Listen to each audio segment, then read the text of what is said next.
आज छोटी दीदी का हम लेकर गए लगन। शाम को सब लोग रेडी थे तो हम गाड़ी में बैठकर दीदी के ससुराल जाने की तैयारी की। सब लोग गाड़ी में बैठ चुके थे, भाभी और हम सब लोग। वहां पहुंचने के बाद सबको शर्म आ रही थी। दीदी बोली मैं आगे चलूंगी। जीजू हर के घर पहुंचने के बाद सब लोगों से मिले, फिर हमें बोला गया नाश्ता कर। तो नाश्ते के लिए थे पर यहाँ पर फोटो शूट हो रहे थे। इतने में नाश्ता भी रेडी था। हम सारी भाभी ननद ने एक साथ बैठकर नाश्ता किया। अंदर आकर देखा, ओ हमारे जीजू के दर्शन हो गए। जीजू तो अपने आप में बहुत ज्यादा इतरा रहे थे, हमसे तो बोल ही नहीं रहे थे। थोड़ी देर बाद जीजू को बुलाया गया लगन लेने के लिए। जीजू आए पर जीजू तो किसी की शर्म ही नहीं करते, हंसते हंसते आ रहे थे आराम से। अरे ये भी ठीक है, इंसान को खुश रहना चाहिए, शर्म में तो आजकल क्या ही डरा है। फिर जीजू आने के बाद लगन लिया गया।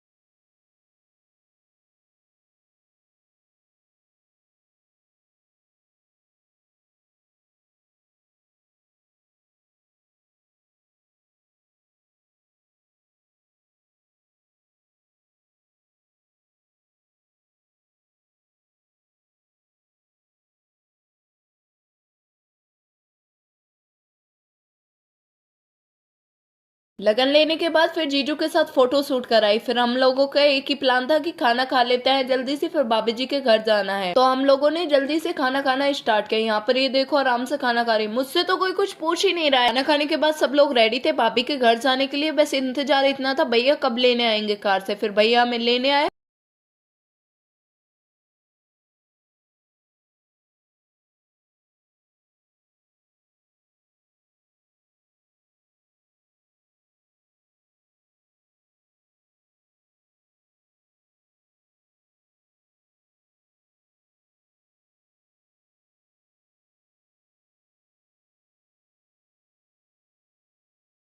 भाभी जी का घर थोड़ी ही दूर था जीजू हर के घर से। फिर हम थोड़ी देर बाद भाभी जी के घर पहुंचे। निकू को उतारा, फिर मम्मी जी भी। सब लोग कार से उतरे। उतरने के बाद हम लोग अंदर गए। अंदर जाने के बाद सब लोगों से मिले। भाभी जी तो पहले ही यहाँ पर आ गई थी, थोड़ी देर पहले। हम अभी लेट। वहां पर पहुंचने के बाद भाभी की माँ जी से, भाभी की मम्मी जी से नमस्ते की, फिर सबसे मिले। निक्कू भी हंसने लगा, बोला कहाँ आ गए हम।